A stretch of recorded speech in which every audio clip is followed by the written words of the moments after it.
ਮੀਆਂ ਮੁਹੰਮਦ ਬਖਸ਼ ਫਰਮਾਉਂਦੇ ਨੇ ਕਿ ਬਾਪ ਸਿਰਾਂ ਦੇ ਤਾਜ ਮੁਹੰਮਦ ਤੇ ਮਾਵਾਂ ਠੰਡੀਆਂ ਛਾਵਾਂ। ਸਭ ਕੁਛ ਲੱਭ ਜਾਂਦਾ ਹੈ, ਮਾਂ ਬਾਪ ਨਹੀਂ ਲੱਭਦਾ। ਮਾਂ ਬਾਪ ਜੈਸੀ ਮੁਹੱਬਤ ਨਹੀਂ ਲੱਭਦੀ। ਕਾਇਨਾਤ ਦੇ ਅੰਦਰ ਮਾਂ ਬਾਪ ਜੈਸਾ ਪਿਆਰ, ਮਾਂ ਬਾਪ ਜੈਸੀ ਮੁਹੱਬਤ ਨਹੀਂ ਲੱਭਦੀ। ਮਾਂ ਬਾਪ ਦੀ ਜੋ ਮੁਹੱਬਤ ਹੈ ਬੇਲੌਸ ਹੈ। ਦੁਨੀਆਦਾਰ ਤੋਂ ਮੁਹੱਬਤ ਕਰਦੇ ਨੇ ਕਿਸੇ ਲਾਲਚ ਦੇ ਬਣਾ 'ਤੇ, ਲੇਕਿਨ ਮਾਂ ਬਾਪ ਜੋ ਮੁਹੱਬਤ ਕਰਦਾ ਹੈ ਬਗੈਰ ਲਾਲਚ ਤੋਂ ਆਪਣੇ ਔਲਾਦ ਨਾਲ ਮੁਹੱਬਤ ਔਰ ਵਫਾ ਕਰਦੇ ਨੇ। ਮਾਂ ਬਾਪ ਜੈਸੀ नेमत ਕਾਇਨਾਤ ਵਿੱਚ ਦੂਸਰੀ नेमत ਨਹੀਂ ਹੈ। ਬਾਪ ਮਰੇ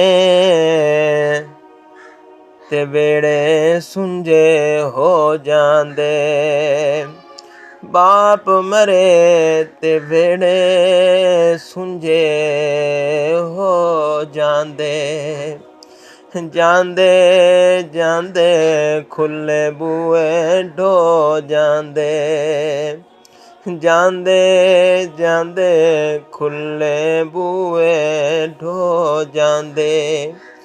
ਕਦੀ ਕਿਸੀ ਨੂੰ ਬਾਪ ਗਵਾਚੇ ਲੱਭਦੇ ਨਹੀਂ, ਕਦੀ ਕਿਸੀ ਨੂੰ ਯਾਰੋ ਕਦੀ ਕਿਸੀ ਨੂੰ ਬਾਪ ਗਵਾਚੇ ਲੱਭਦੇ ਨਹੀਂ।